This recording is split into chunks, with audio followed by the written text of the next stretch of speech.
A Gifted Artist by Isabel Brillinger. When I was a little girl, my two sisters and I would walk just a few blocks down West Street to Central School on Coldwater Street.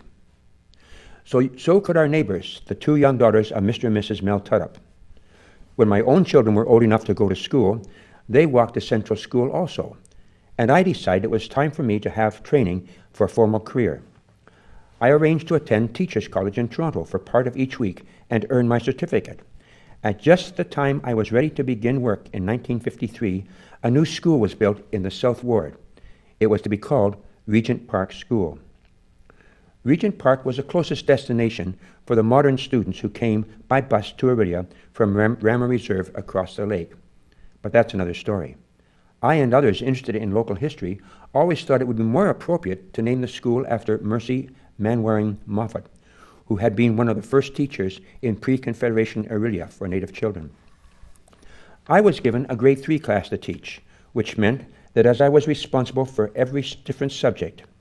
Unfortunately, my artistic ability could be rated as -0 to the nth degree. It was fortunate for me that in the classroom across the hall from mine, there was a young lad who would come in at recess and noon hour to make wonderful illustrations on the blackboard for my lessons.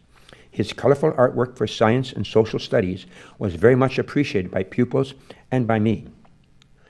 For the topic of winter birds in science class, he drew and painted all the birds in a cardboard cutouts, so beautifully lifelike. He drew a large tree on the blackboard, and as I talked about each bird, I would fasten it somewhere on the tree. A friend had made me a crocheted bag of suet. It also went on the tree. Each pupil was given a Gestetner printout of the various birds. They carefully colored them as shown by the painted ones and pasted the pictures in their science notebook. My artistic helper left after grade 6 for another school, but in later years, two of his younger sisters, Helen and Rachel, were in my grade 6 class. I don't remember which girl it was that brought me to a delightful drawing, a gift from their brother, who was then 21 years old. By this time, he'd had several years of training at the College of Art, and he made a formal affair of his signature on the bird sketch, A. Bradford Schilling. I don't think my young artist friend ever used that version of his name on later works.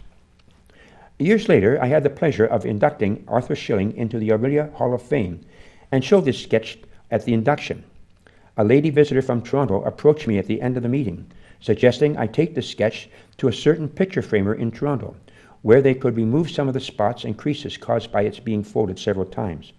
I was glad to learn from the knowledgeable person that I could have it framed using materials which would protect it from deteriorating in an atmosphere that was not good for artwork.